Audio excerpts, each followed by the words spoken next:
Bueno, buenos días a todos. Ya, como ha dicho Joan, yo soy Ana María Pérez, soy presidenta de la Asociación ADACA Cádiz y de la Federación Andaluza de Daño Cerebral Adquirido, FANDASE.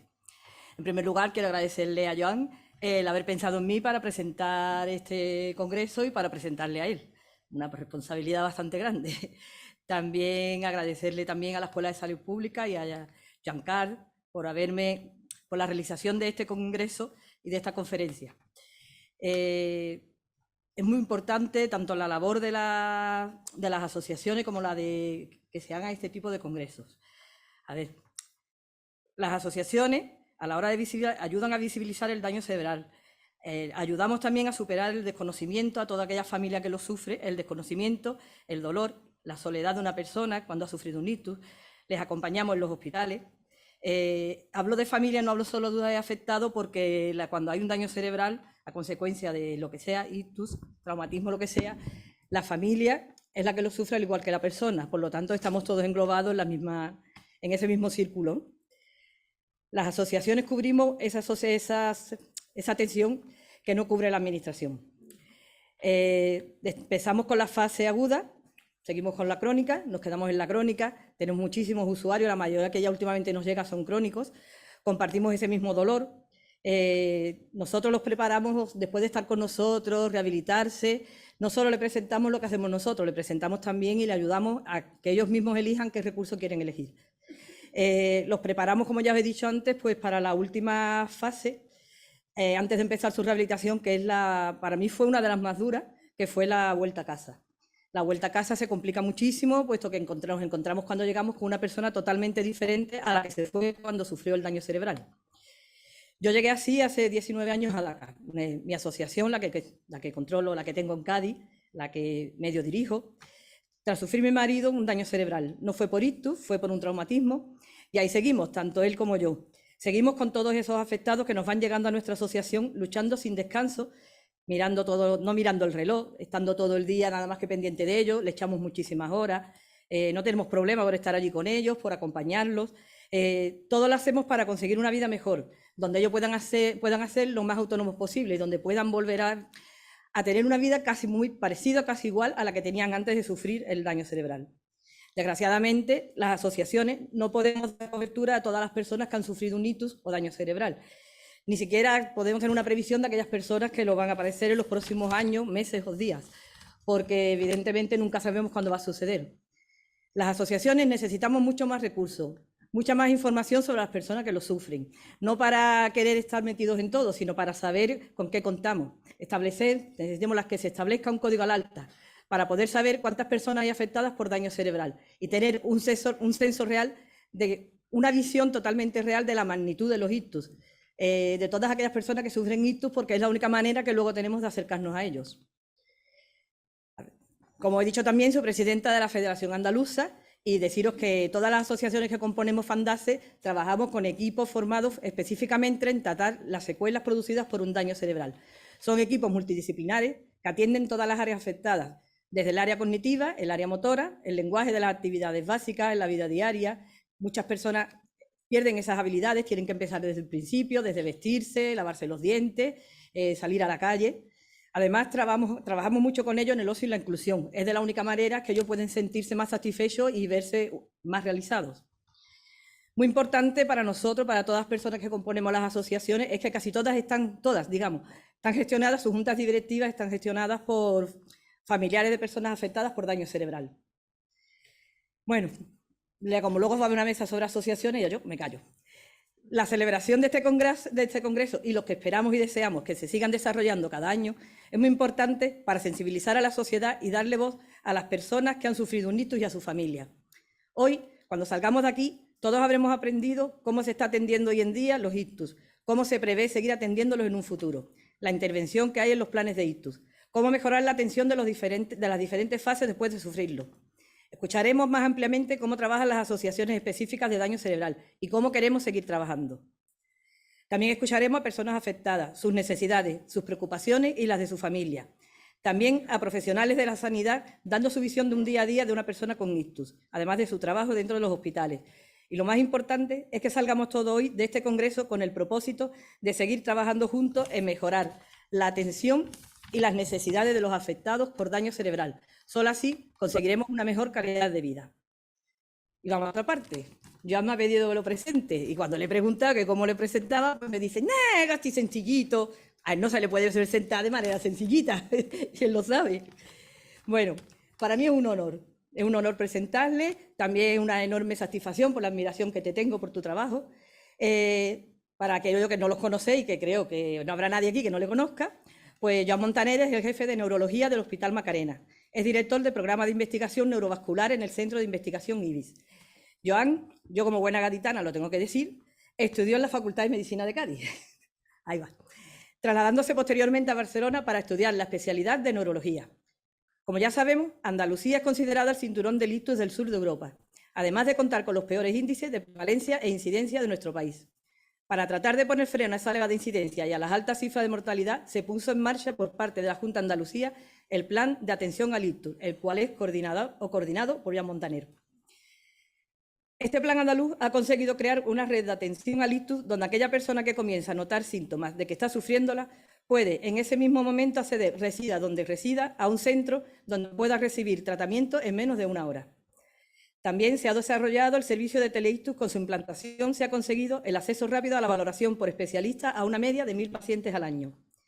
Es muy difícil cuantificar cuántas secuelas se han reducido o eliminado gracias a esta red de atención y cuántas personas llevan hoy una vida casi completamente normal gracias a la implantación de estas unidades de ictus.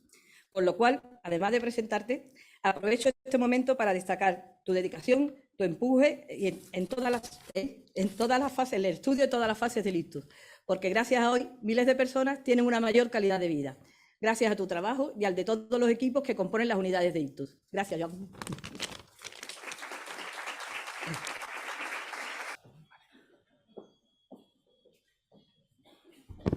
Muchísimas gracias, Ana. La verdad es que en diciembre tuve la oportunidad de estar con ellos en Cádiz. Y bueno, yo creo que estar con vosotros te das cuenta del trabajo que hacéis, porque a veces las asociaciones, pero bueno, compartimos allí un día muy chulo y ves tantísima gente, bueno, y lo que cuesta cuando te quedan ciertas secuelas ir hasta un evento como aquel en el que lo pasamos tan bien, pero bueno, ves la crudeza de esta enfermedad, ¿no? Así que muchas gracias. Yo os voy a enseñar lo que estamos haciendo en el Plan Andaluz de Ictus, que algunas cosas están bien y otras no están bien. Y precisamente yo creo que esas son las que en este congreso también tenemos que intentar que afloren para seguir trabajándolas, ¿no? La enfermedad la conocéis todos aquí. Yo a lo mejor suelo destacar lo masiva que es esta enfermedad, lo grave que es, lo enorme que es. 1 de cada 4 de nosotros vamos a tener esta enfermedad. La primera causa de muerte en mujeres en Andalucía. Como decía Ana, pues somos ese cinturón de ictus del sur de Europa con tasas de mortalidad, como tenéis ahí en rojo, demasiado altas comparado con otras regiones europeas o incluso de aquí, de España, ¿no? Todo eso hizo que hace 4 o 5 años ya casi se pusiera en marcha, porque saltaron las alarmas en ciertos modos, y pusiéramos en marcha esta organización que Ana comentaba y que veréis que en realidad detrás hay un montón de gente. Yo tengo la suerte de participar un poquito, pero hay una red de profesionales enorme que intento luego que veáis llevando a cabo este plan, ¿no? Y os quiero enseñar cómo ha ido evolucionando en estos 4 o 5 años el plan, qué cosas hemos hecho y qué cosas, como os decían, faltan por hacer. Yo creo que hasta en esta sala hemos enseñado este avión que, bueno, aquí hay neurólogos y neuroradiólogos que nos han acompañado cuando íbamos por Andalucía intentando montar alguna de estas unidades y defendiendo este plan. Y siempre utilizamos esta diapositiva. Mucho más en broma de Joan y el avión y tal. Yo lo que intentaba reflejar decía que si seríamos capaces realmente, ¿no?, con una enfermedad como la que tenemos, que decíamos, fijaros una cosa que os voy a enseñar luego que me ha llamado la atención, aquí ponía yo siempre que hay 18.000 ictus cada año en Andalucía, 18.000 ictus, ¿no?, que se dice rápido. Y luego hacías cuenta y decías, esto es como un avión de estos grandotes que cada semana se cayera en un aeropuerto de Andalucía. Y ahora se ha estrellado un avión en Jerez y se han matado no sé cuánto y se han quedado con secuelas X. La semana siguiente el avión se ha caído en Málaga, la semana siguiente en Granada, otro avión en Sevilla. Es que eso, pensarlo, es que no habría, seguro que pasaría algo al cabo de un mes o 2 meses. La sociedad reaccionaría, los políticos dirían que está pasando, que se nos muere la gente, y con esta enfermedad, nada. Y vamos aceptando que eso va pasando, 18.000 y nada, ¿no? Entonces sí que intentamos en esa época hacer un ruido para decir, oye, esto no puede ser, sobre todo cuando sabemos que hay herramientas que hacen que los enfermos se curen, vuelvan a una vida normal, etc. Estas son cifras que tenemos hace muy poquito, lo que Ana nos decía, ¿no? Hay que compartir, que todos sepamos el diagnóstico, a qué nos enfrentamos, nosotros en los hospitales, vosotros en las asociaciones, en la población en general, a qué se enfrenta. No son 18.000, son más. Siempre decíamos, y si repasáis notas de prensa de los últimos años, que empezamos que si a lo mejor eran 21.000, que si 18.000, que 20, son 20.000 cada año, y está fijo, excepto el año este del COVID, que como veis pasa algo y pasaron cosas raras y seguramente no estamos cuantificando bien algunas cosas. Está muy fijado que cada año en Andalucía hay 20.000 y pico de personas que sufren esta enfermedad. Es muchísimo, evidentemente.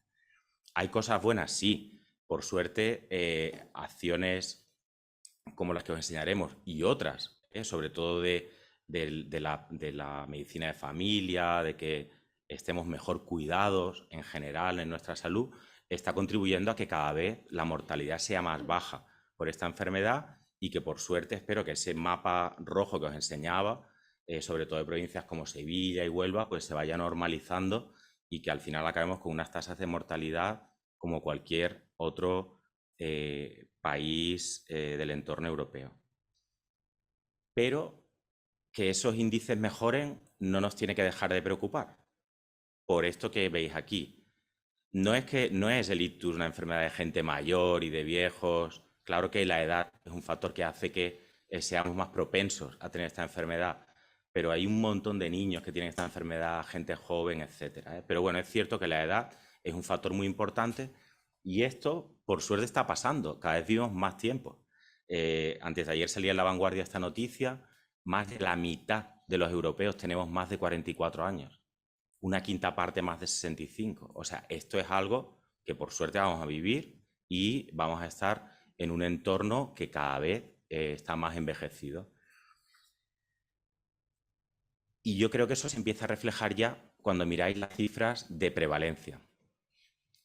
Y luego los factores de riesgo que veréis, que por desgracia para mí es el gran talón de Aquiles, no estamos controlando los factores de riesgo vascular. Y todo esto es una bomba de relojería. Nos estamos haciendo más mayores, curamos mejor la enfermedad, los enfermos por lo tanto viven más, con menos secuelas, pero viven más y lo que veis es lo que tenéis aquí, la prevalencia. Si tú coges y dices, ¿cuántos pacientes en Andalucía este año están con un ictus? Fijaros las cifras, casi 170.000. Hace unos cuantos años, en el 14, eran 50.000 menos.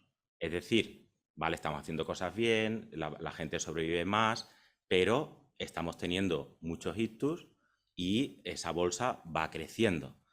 Y esto, pues no sé a dónde nos van a llevar estas cifras. Luego haré algunos comentarios. Lo que es cierto, desde luego, es que yo creo que estos datos tan tremendos, al menos hicieron un poco despertar a este oso, sistema sanitario, como queráis, que a veces no es que no quiera hacer cosas, pero hay una serie de inercias en que le cuesta hacer ciertos cambios. Y yo creo que, bueno, por suerte se despertó, lo que os decía, el plan empezó a andar en esa nueva etapa y creo que una cosa que hicimos con acierto y que creo que lo que queremos hacer hoy y a partir de adelante es traer más piezas a toda esta red de profesionales que empezamos a trabajar, pero bueno, lo que se hizo en aquel momento es decir, oye, esta es una enfermedad muy compleja en que el neurólogo, vale, es una pieza y es importante y yo lo voy a defender, soy neurólogo, pero está el neuroradiólogo, enfermería, fisioterapeutas, rehabilitadores, farmacéuticos, trabajadoras sociales, enfermeras de enlace, psicólogos,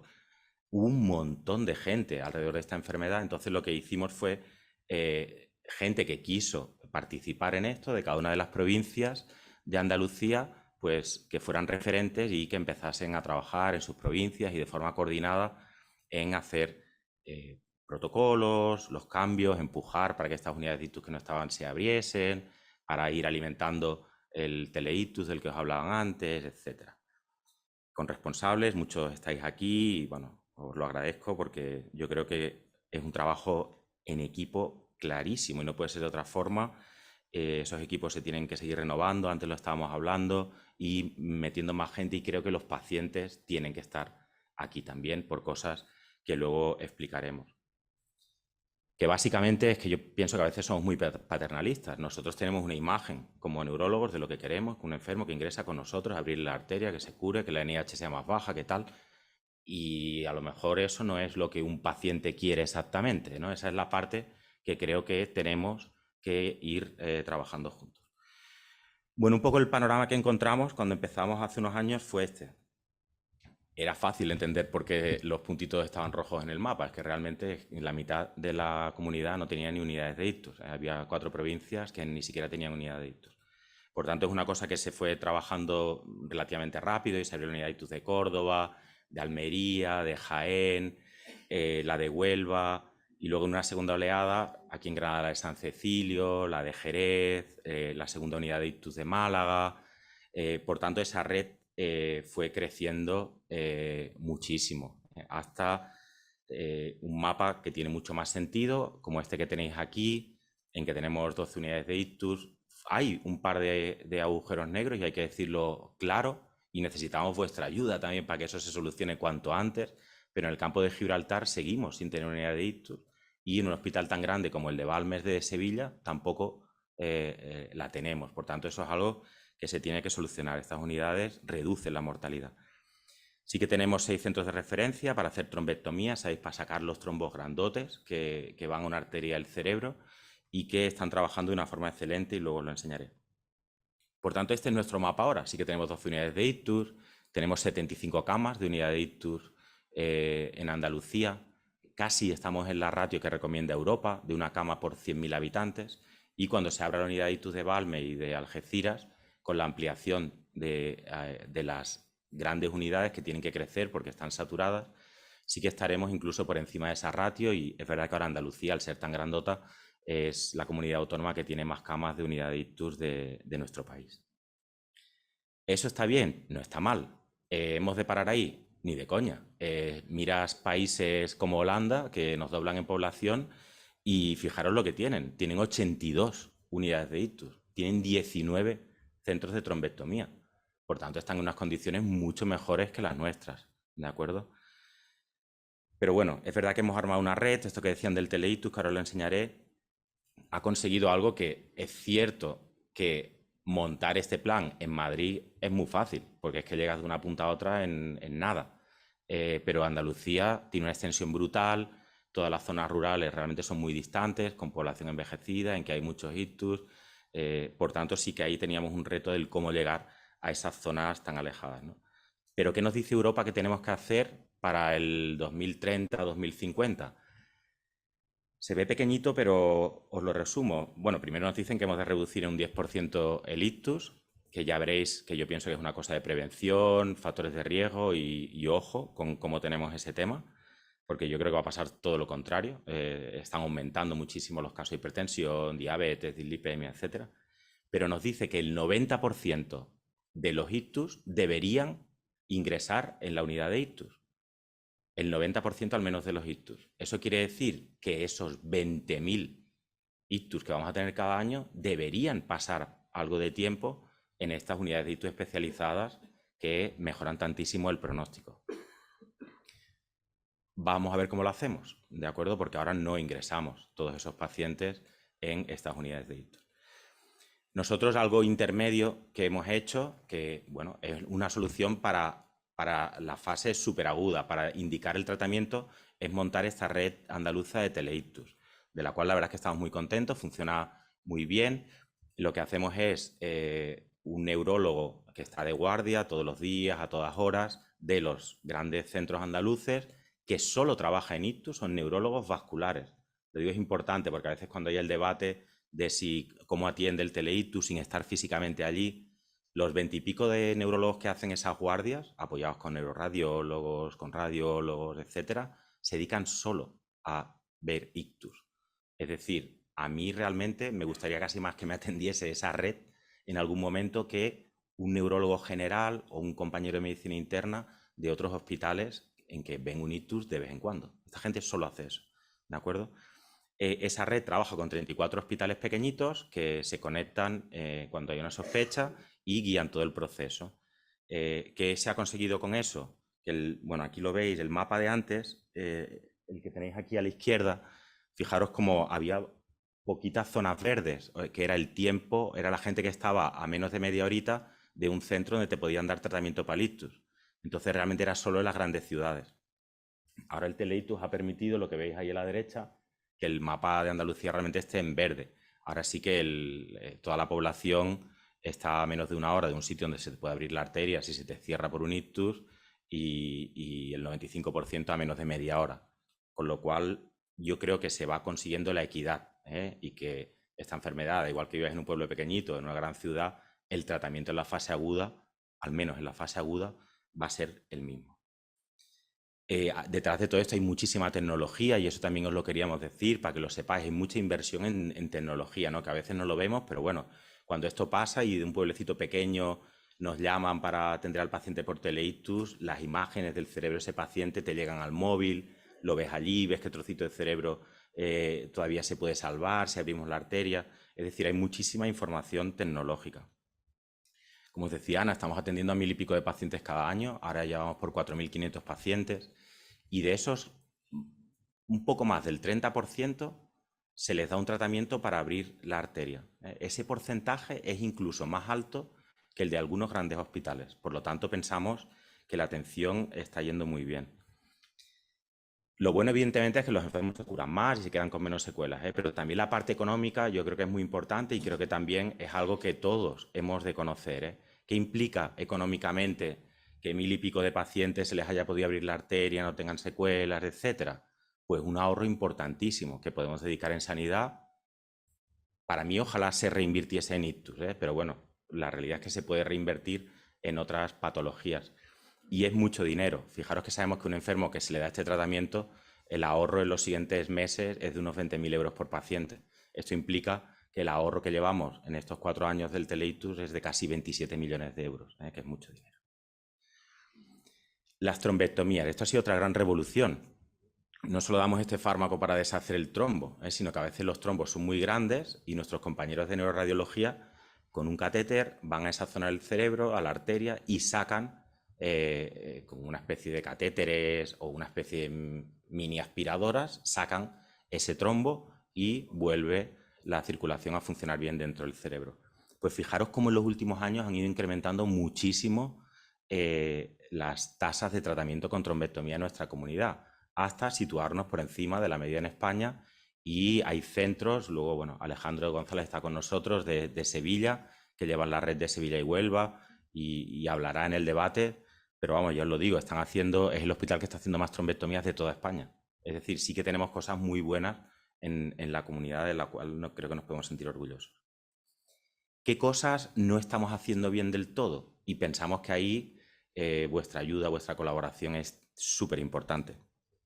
Esto intenta reflejar esta cadena de tiempo de la que siempre hablamos en el código ictus, ¿no? Que son muchas piezas, porque nosotros podemos tener, yo siempre digo que esta red que hemos montado es como una red de metro, con un montón de paradas que te llevan al hospital pequeñito o al hospital grande, dependiendo de cómo sean los síntomas que tienes del ictus y qué tratamiento tengan que darte. Pero a esa estación de metro hay que ir. Si no se va, no sirve de nada que tengamos montada toda esa red, ¿de acuerdo? Y aquí lo que intento enseñar es eso, ¿no? Lo que veis. Primero, el paciente. Hasta que el paciente reconoce, ostras, no puedo hablar, no muevo medio cuerpo, me estará pasando esto, voy a llamar al 061. Esos minutos que van pasando son críticos. Y ahí creo que tenemos mucho que seguir mejorando. Mira, aquí lo que tenéis en la parte de la izquierda, esos 110 minutos, casi 2 horas, es el tiempo desde que se inician los síntomas del ictus hasta que el paciente llega al hospital. Casi 2 horas de media. En una enfermedad en que el fármaco lo podemos dar hasta las 4 horas y media o 6 como mucho, y también interesa abrir la arteria para hacer estas trombectomías, también a ser posible las 6 primeras horas, no mucho más tarde si es posible. Perdón. Pues fijaros, pasan 2 horas. Luego ellos, cuando tienen que hacer esta trombectomía, vuelan, es impresionante verlos trabajar. En 50 minutos, desde que entra el paciente al hospital, se hace el TAC, se explora al paciente, se decide qué tipo de ictus tiene, qué tratamiento hay que darle, se mete en una sala para hacer un cateterismo y se le saca el trombo en esos 50 minutos. Es decir, seguro que podemos acortar esos tiempos, pero llegará un momento en que no mucho más. Sin embargo, tenemos 2 horas antes en que el enfermo no ha llegado al hospital. Y ahí, sobre todo, tenemos que hacer un esfuerzo enorme en todo lo que es el sistema de transporte y en el conocimiento de esta enfermedad. Es decir, la población tiene que saber más de esta enfermedad.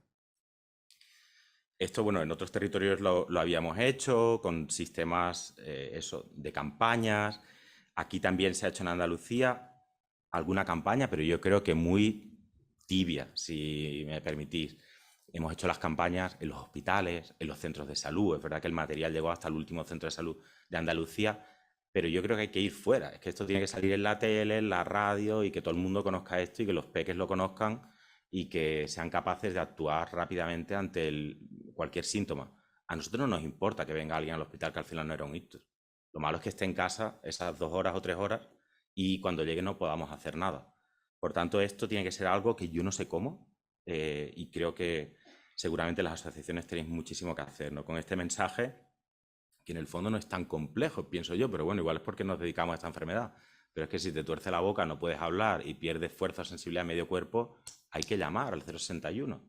Y van a ir rápido y nos van a llevar a un sitio donde se pueda hacer el tratamiento, ¿no? Empezamos a hablar de esta cifra que nos encantaría, ¿no? Que cada año que fuera pasando hiciésemos esto, ¿no? Como pues que en el 2023, ojalá, en vez de que el puerta aguja fuera de 1 hora, desde que el paciente entra hasta que le damos el tratamiento, se fuera reduciendo. Yo creo que lo podemos reducir en los hospitales a 20 minutos y 23%, ojalá el 23% de los ictus les podamos dar estos tratamientos de reperfusión, ¿no? Y que eso vaya aumentando. Son cifras ambiciosas, pero yo creo que podemos ir hacia allí. Voy a hablar ya solo en el final de cosas eso, más relacionadas creo que con vosotros, sobre cómo vemos nosotros el por qué los pacientes tienen que estar muy implicados en esta enfermedad y en cosas que faltan, ¿no? El ictus pediátrico es una realidad. Los críos, las enfermedades cerebrales más frecuentes que tienen es el ictus y los tumores cerebrales.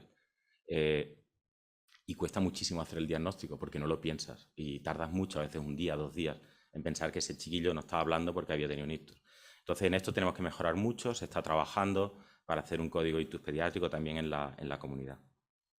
¿Y qué cosas creo yo que no estamos haciendo? Bien o casi no estamos haciendo realmente.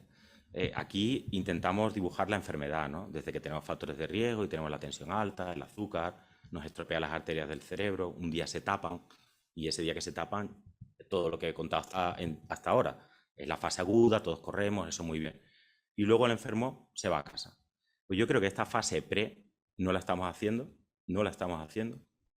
y la fase post, aquí en la escuela me pueden quemar, no sé, por decir que no hacemos prevención, pero porque eso es prevención, pero bueno, creo que hemos de hacer más. Y la fase post, que es la que vosotros vivís muchísimo de las asociaciones, eso es como un salto al vacío totalmente. Porque creo que la fase pre y de prevención nos tiene que preocupar muchísimo. Esto es lo que os decía, son datos, vamos, que todavía estamos digiriendo porque son muy frescos. Mirar, más del 20% de los andaluces somos hipertensos. Más del 20% de los andaluces, en el saco está metido todo. Niños, edad media, mayores. Más del 20% tenemos el colesterol alto. El 10% somos diabéticos. Casi un 2% tenemos arritmias como la fibrilación auricular. Es un mogollón. Es que más de la mitad tenemos algún problema vascular. Y no pinta bien la cosa. Estas son las tendencias temporales a las que nos vamos a enfrentar. El incremento desde el 14 de hipertensión y dislipemia es más del 20%. O sea, esto es una barbaridad. Es una barbaridad a la que hay que poner freno de alguna forma. La diabetes parece que está un pelín más controlada y la fibrilación auricular también, pero la hipertensión y el colesterol realmente son cifras a las que hay que hacer algo, ¿no? Yo pongo este ejemplo. En otros sitios lo están haciendo y lo están consiguiendo. Aquí necesitamos todos, la comunidad, y son políticas sanitarias. Quiero decir, es que ni los médicos, son políticas sanitarias de altísimo nivel y legislar, ¿vale? En otros países están quitando la sal de la comida de una forma muy interesante y eso hace que seamos menos hipertensos. Y ahí hay un montón de lobbies, historias que impiden que esto pase. Creo que la alimentación para mí es la clave de muchísimas de las cosas de las que vamos a hablar hoy. Es una arma y unas herramientas que tenemos súper potentes para que estas enfermedades no ocurran, ¿de acuerdo?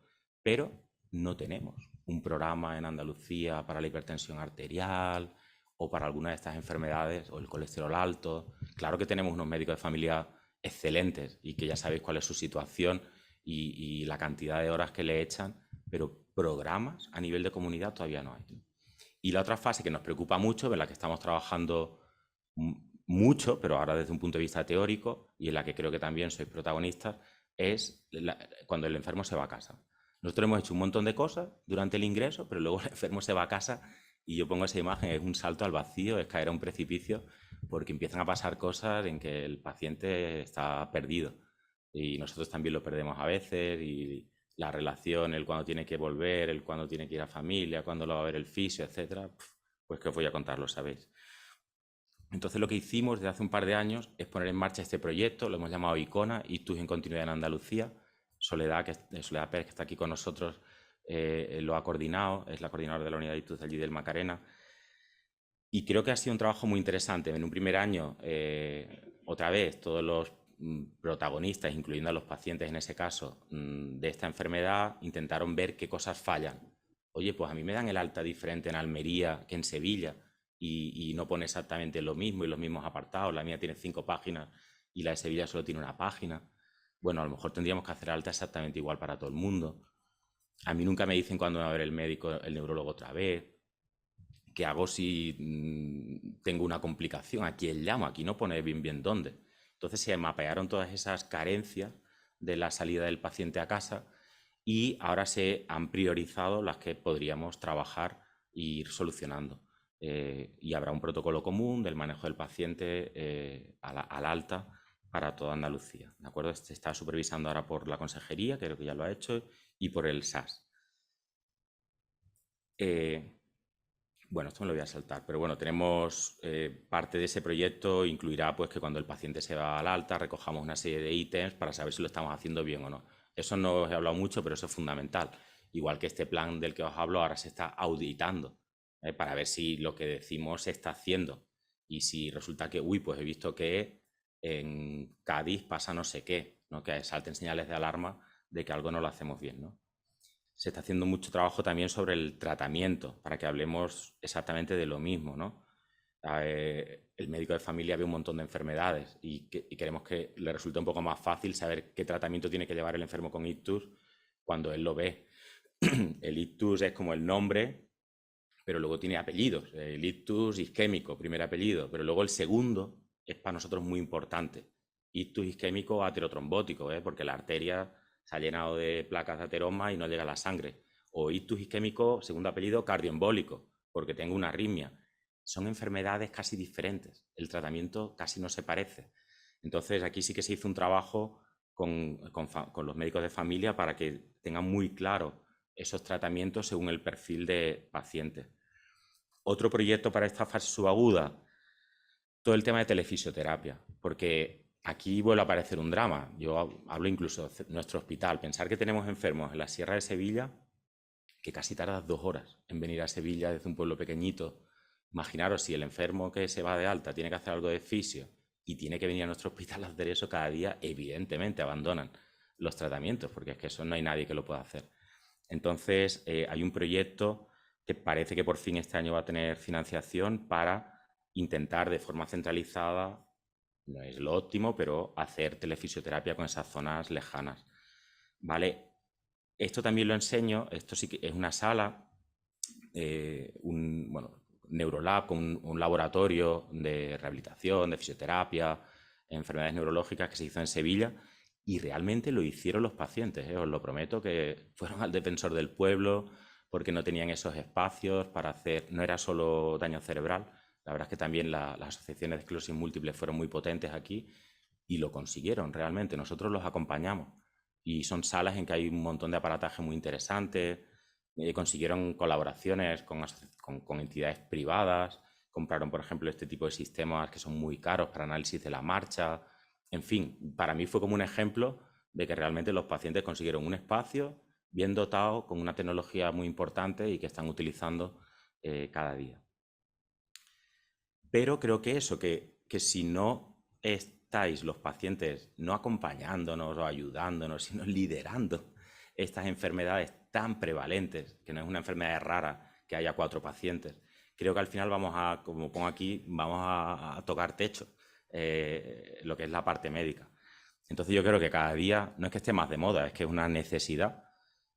Hay que escuchar muy bien al paciente para saber lo que quiere y dejar de ser paternalistas, porque nosotros pensamos una cosa y vosotros otra. Es fuerte, pero es que hay que hablarlo claramente. Y cuando le preguntas al paciente, oye, ¿qué te preocupa de las secuelas que te han quedado? Lo que nos responde es diferente a lo que pensamos los médicos. El concepto de daño cerebral, que lo hablamos siempre con vosotras, es un ejemplo clarísimo. ¿Qué más me da si se me ha muerto este cacho del cerebro por un ictus que porque me da un golpe con el coche? Para mí las consecuencias son las mismas. Entonces eso hay que entenderlo e ir juntos a buscar las soluciones. Y luego comprender la enfermedad. Ahí seguramente estamos haciendo algo, yo ya no digo mal, pero algo que habrá que hacer diferente y que os tendréis que inventar, y otros colegas de medicina, como el dar la información. Nosotros el proyecto este Icona un poco nació porque hacíamos encuestas, una época hicimos encuestas para ver también la satisfacción del paciente que se iba a casa después del ictus y para ver qué conocían de la enfermedad. O sea, fue espectacular. Casi la mitad de la gente a la que llamábamos a casa, que habían estado ingresados con nosotros en la unidad de ictus y luego en la planta de neurología, casi la mitad te decían que sí que habían estado ingresados, pero que en verdad no estaban seguros por qué. Que no estaban seguros por qué habían estado ingresados después de tener el ictus. O sea, evidentemente mostraba un fracaso de la forma en que estábamos dándole información y explicándoles lo que había pasado. Claro que cuando te pasa eso de golpe estás chocado tú y tu familia, pero bueno, pero eso hay que verlo, porque la realidad iba a seguir siendo así el año que viene y el otro, y hay que buscar otras formas de cambiar esa información. Este 3 a 5 por es que está estudiado ya en algunos sistemas, que realmente cuando el paciente sabe lo que le pasa y lo escuchamos, el grado de satisfacción con el sistema que lo está atendiendo se multiplica, evidentemente, como nos pasaría con cualquier cosa donde compremos algo. Por tanto, lo de comunicar es muy importante, asociaciones, voluntariado, el barrio donde vive ese paciente y se va a reintegrar. Creo ya ni siquiera el asociacionismo, sino todo ese entorno social, creo que hemos de hacer cosas que no estamos haciendo. Comunicar creo que sí lo estamos empezando a hacer, los médicos de vuestra mano, y eso hay que hacerlo, se tiene que saber las cosas que hacemos para que las iniciativas se puedan ir incorporando a los sitios, pero hay que hacer cosas nuevas, ¿no? Yo os enseño ejemplos chorras a lo mejor, pero que yo creo que deberían multiplicarse muchísimo, ¿no? Pues en Reino Unido, por ejemplo, hacen mucho esto de anda con tu médico y, bueno, actividades que son tan importantes como el ejercicio físico, pues hecho en conjunto, los sanitarios con los pacientes. Bueno, creo que son iniciativas que a lo mejor son más un altavoz para que la gente hagamos estas cosas, ¿no?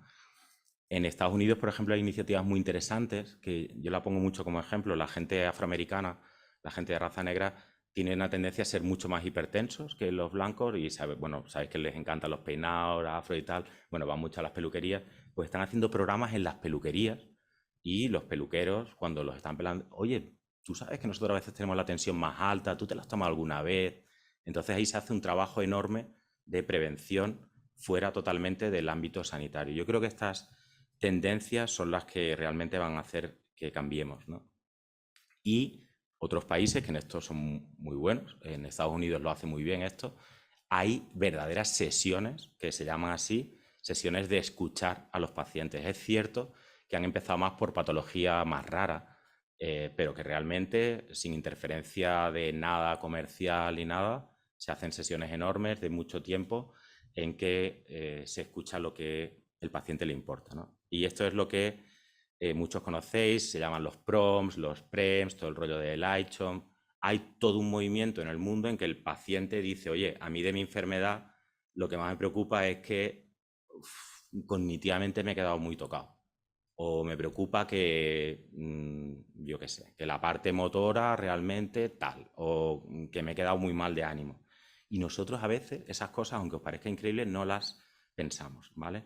Por tanto, muchos sistemas sanitarios se mueven ya por estos PROM y PREM y, bueno, es lo que estamos intentando trabajar también con la escuela y os lo agradezco a Joan Carles. Se está incluso intentando escuchar desde el punto de vista de investigación, y con eso acabo ya con 2 diapositivas, qué quiere el paciente que investiguemos. Pasa lo mismo, porque a lo mejor a mí me encantan los modelos animales y fármacos nuevos, neuroprotectores y no sé qué, y al paciente lo que le quiere es una muleta que no resbale por no sé qué. Entonces, oye, me interesa que investiguéis en esto, porque lo que yo creo, y seguramente saldrá luego en el debate, es que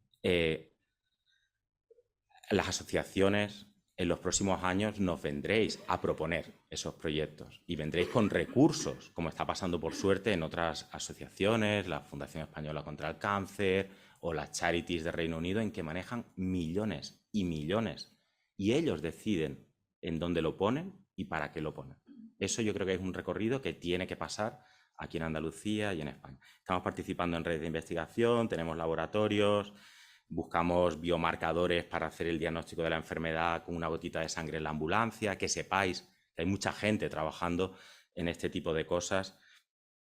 Intentamos simular la enfermedad pues, en ratoncitos, incluso en Sevilla lo estamos haciendo con drosófila, con la mosca del vinagre, se quita el oxígeno y aunque os parezca increíble, el cerebro de estas mosquitas se parece mucho al nuestro y nos permite probar cosas como que alimentos van mejor para este tipo de enfermedades como el ictus.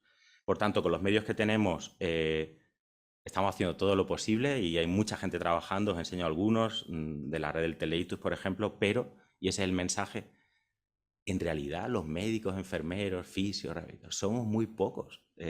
Somos muy pocos. Y casi de manera egoísta, una enfermedad que 20.000 y pico andaluces la tenemos cada año, nosotros no vamos a ser capaces de solucionarlo solo.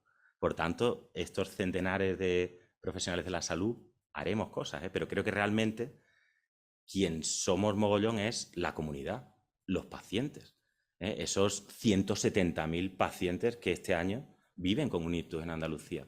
Por tanto, yo creo que ahí es donde está realmente la fuerza para cambiar estas enfermedades y, bueno, a eso os animo, ¿no? Que discutamos mucho hoy, preguntemos mucho, nos conozcamos todos y se propongan cosas, porque creo que el cambiar esta enfermedad está más en vuestras manos que en las nuestras. Muchas gracias.